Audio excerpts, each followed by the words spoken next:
नमस्कार, बहुत स्वागत है आपका। आप देख रहे हैं द न्यूज, आपके साथ मैं सृष्टि मिश्रा। अभी उत्तराखंड का जो मामला है वो पूरी तरीके से गरमाया हुआ है। जी हां, हल्द्वानी का मुद्दा, जहां अवैध जमीन पर जो कब्जा किया गया है, रेलवे की वो जमीन है, उस पर हटाया जाना है, उस पर बुलडोजर चलने वाला है। 5000 लोगों का जो घर है उसको तोड़ा जाएगा और इसी को लेकर पूरी तरीके से हम कह सकते हैं कि उत्तराखंड में सियासत गरमाई हुई है।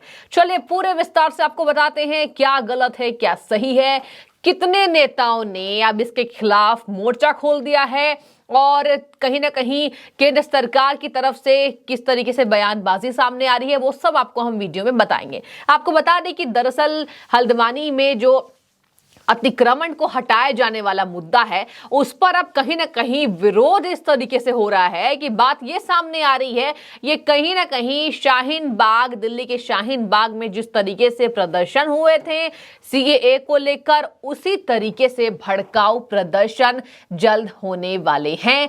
तस्वीरें भी आएंगी और कहीं ना कहीं इसी को देखते हुए उत्तराखंड प्रशासन पूरी तरीके से तैयार दिखाई दे रहा है। आपको बता दें, करीब 400 से 500 पुलिस बलों की तैनाती कर दी गई है, सिर्फ इस डर से कि वहां पर कोई मुद्दा भड़क ना जाए, वहां पर किसी भी तरीके से दंगे ना हो। आपको बता दें कि वो रेलवे की जमीन है। हाई कोर्ट ने इस फैसले पर सुनवाई की है। हाई कोर्ट ने कहा है कि 32 हेक्टेयर पर जो जमीन पर कब्जा है, रेलवे की वो जमीन है, उसे अतिक्रमण हटाया जाना है। हालांकि आपको बता दें, अब ये जो मामला है वो सुप्रीम कोर्ट तक पहुंच चुका है। कल सुप्रीम कोर्ट में इसको लेकर सुनवाई है, जहां ये भी बात सामने आ रही थी कि करीब कहीं ना कहीं 9 जनवरी को बुलडोजर चलने वाला है, लेकिन लोगों ने इस तरीके से अपील की है कि पहले हमारे पुनर्वास का समाधान हो, उसके बाद अतिक्रमण हटाया जाना चाहिए। लेकिन आपको बता दें कि प्रशासन की तरफ से ये बातें सामने आई है कि पहले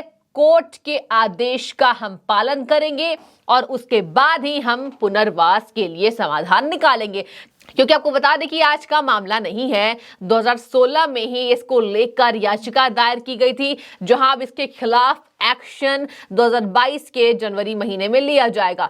तो आपको कहीं ना कहीं जानकर यह भी बात हैरानी होगी कि वहां जिस तरीके से आबादी है, तो 95% जो अतिक्रमण में लोग रह रहे हैं, अवैध कब्जे पर रह रहे हैं, वहां मुस्लिम की आबादी ज्यादा है। मतलब मुसलमान वहां पर ज्यादा बसे हुए हैं, अवैध कब्जा जो है वो मुसलमानों ने ही किया हुआ है। तो ये भी बात सामने आ रही है कि अब इस पे राजनीति होगी।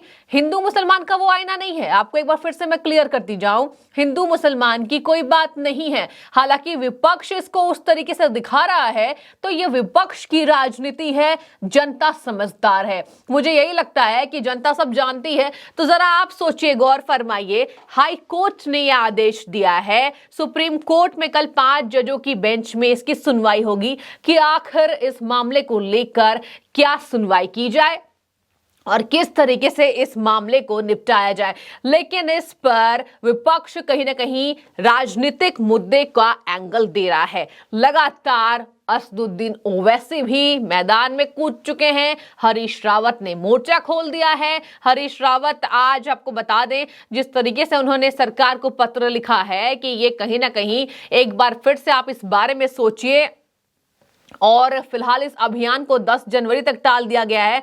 तो हरीश रावत कहीं ना कहीं पूरे एक्शन में दिखाई दे रहे हैं। और हरीश रावत के लिए ये भी बात सामने आ रही है कि पहले हरीश रावत कहां थे, जब कांग्रेस की सरकार थी तब अवैध कब्जा किया गया था, और आज जो याचिका 2016 में दायर की गई थी उसी के खिलाफ ये सुनवाई हो रही है, उसी पर एक्शन लिया जा रहा है। तो पहले तो कांग्रेस की सरकार थी, अब इसका जो ठीकरा है वो भारतीय जनता पार्टी पर क्यों फोड़ा जा रहा है। आपको बता दें, लोगों ने ये अपील तो की है कि अभी ठंड को देखते हुए सरकार को पहले उनके लिए ठिकाना ढूंढना चाहिए, उसके बाद उन्हें बेघर करना चाहिए। इसी के साथ आपको बता दें, तस्वीरें सोशल मीडिया पर वायरल हो रही हैं। महिलाएं सड़कों पर बैठने को मजबूर हो चुकी हैं। ज्यादातर जो आबादी, मैंने आपको बताया, 95% मुस्लिम आबादी है वहां पर, और आज महिलाएं सड़कों पर बैठी हुई दिखाई दे रही हैं। इसके साथ आपको बता दें, प्रार्थनाएं भी की जा रही हैं, दुआएं दी जा रही हैं कि जो सुनवाई होगी वो मुस्लिमों के पक्ष में होनी चाहिए।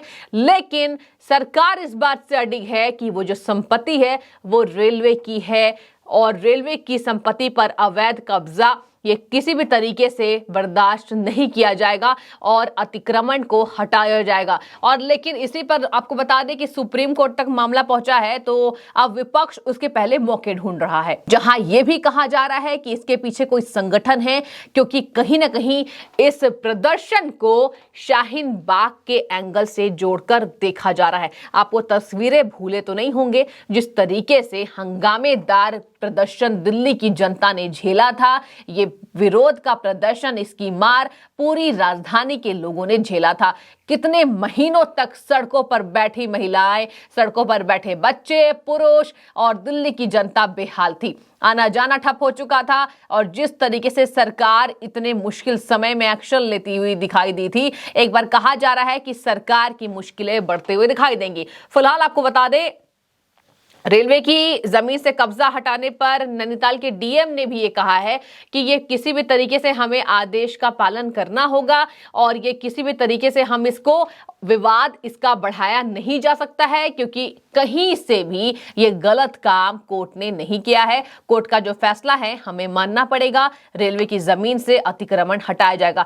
इसके साथ आपको बता दें, जो हाहाकार मचा हुआ है, एक और एंगल से आपको मैं इसकी जानकारी देने की कोशिश करूंगी। दरअसल ये जितने भी आबादी वाले लोग हैं, मुसलमानों की आबादी वहां ज्यादा है, तो कहा यह जा रहा है कि उत्तर प्रदेश के मुजफ्फरनगर और बरेली से मुसलमानों को उठाकर ले आया गया था कारखानों में काम करने के लिए, और कारखाने में काम करने के लिए मजदूरों की तहत, मजदूरों के तर्ज पर उन्हें लेकर आया गया था। लेकिन धीरे धीरे करके साल बीतते गए और वहां पर अवैध कब्जा मुसलमानों ने कर लिया।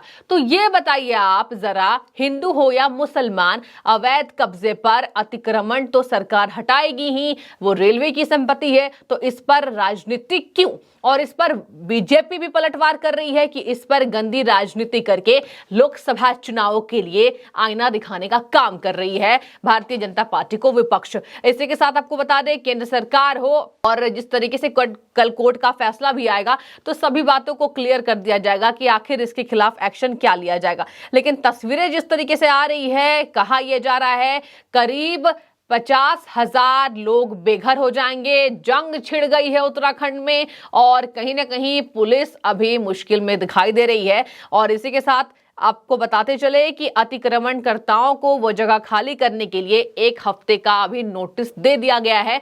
तो लगातार वो सड़कों पर बैठे हुए हैं कि पहले हमारे स्थान को आप, पहले हमारे रहने के समाधान को आप निकालें, उसके बाद हमें हटाएं, वरना हम आंदोलन तेज करेंगे। यहाँ हरीश रावत लिखित पत्र दे रहे हैं। जी हाँ, सही सुन रहे हैं आप। हरीश रावत को देखा गया है किस तरीके से वो मौन रहकर विरोध प्रदर्शन कर रहे हैं, कह रहे हैं ये गलत है। उन्होंने एक बार भी ये नहीं स्वीकारा कि ये रेलवे की जमीन है, इस पर जो कब्जा है वो गलत है, लेकिन उन्होंने कहीं ना कहीं राजनीति करने के लिए ये आंदोलन को छेड़ दिया है, मोर्चा खोल दिया है, ओवैसी मैदान में कूदे हुए हैं। तो जरा आप हमें कमेंट करके बताइए कि रेलवे की संपत्ति पर कब्जा करने का अधिकार आखिर किसी को है या नहीं, चाहे वो हिंदू हो, मुस्लिम हो, ईसाई हो या सिख हो। आपका बहुत शुक्रिया द न्यूज़ से जुड़ने के लिए।